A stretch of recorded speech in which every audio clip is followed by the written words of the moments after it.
અંકલેશ્વર નગર સેવા સદન દ્વારા કેન્દ્રની મોદી સરકારના 12 વર્ષ પૂર્ણ થવાના અવસરે જનકલ્યાણ શિબિરનું આયોજન કરવામાં આવ્યું હતું। આ કાર્યક્રમમાં રાજ્યના જળ સંપત્તિ મંત્રી ઈશ્વરસિંહ પટેલ વિશેષ ઉપસ્થિત રહ્યા હતા।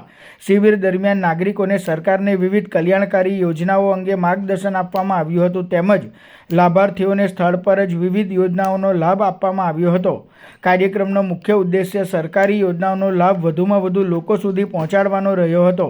આ પ્રસંગે નગરપાલિકા પ્રમુખ જિગ્નેશ અંદારિયા, ઉપપ્રમુખ વિરલબેન મકવાણા, પ્રાંત અધિકારી ભવદીપસિંહ જાડેજા, ચીફ ઓફિસર કેશવ કોલોડિયા સહિત નગરપાલિકાના અધિકારીઓ, પદાધિકારીઓ અને આગેવાનો ઉપસ્થિત રહ્યા હતા। ઉપસ્થિત મહાનુભાવોએ સરકારની જનહિતલક્ષી યોજનાઓનો લાભ લેવા નાગરિકોને અનુરોધ કર્યો હતો અને આવા કાર્યક્રમો દ્વારા સામાન્ય નાગરિકોને સરળતાથી સરકારી સેવાઓ ઉપલબ્ધ થતી હોવાનું જણાવ્યું હતું। તમામ યોજનાઓના લાભો આજે અહીંયા આપવામાં આવ્યા, સર્ટિફિકેટો આપવામાં આવ્યા છે।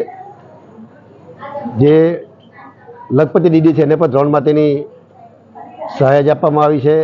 વયવંદના હેઠળ પણ એમને લાભો આપવામાં આવ્યા છે અને જે કોઈને રેશન કાર્ડ કઢાવવાનો હોય, કોઈને રેશન કાર્ડમાં નામ કમી કરાવવાનું હોય, નામ ઉમેરવાનું હોય, જાતિ અંગેનો દાખલો લેવાનો હોય, આવકનો દાખલો લેવાનો હોય, એ તમામ કામગીરી આજે અહીંયાથી થવાની છે। એમાં આયુષ્યમાન કાર્ડથી લઈને ગંગા સૌરભ બહેનોના કાર્ડ પણ આજે અહીંથી મળવાના છે અને એમને એના લાભો આજથી મળવાના છે। ત્યારે તમામ મિત્રોને હું ખૂબ અભિનંદન પાઠવું છું।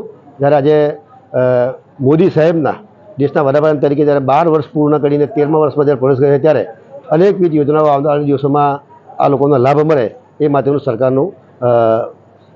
સરકારનું જે કાર્ય છે કે તમામ છેવાડાના લોકોને એનો લાભ મળવો જોઈએ, એ પ્રકારે આજે અહીંયા અંકલેશ્વરમાં પણ આ કાર્યક્રમ રાખવામાં આવ્યો હતો।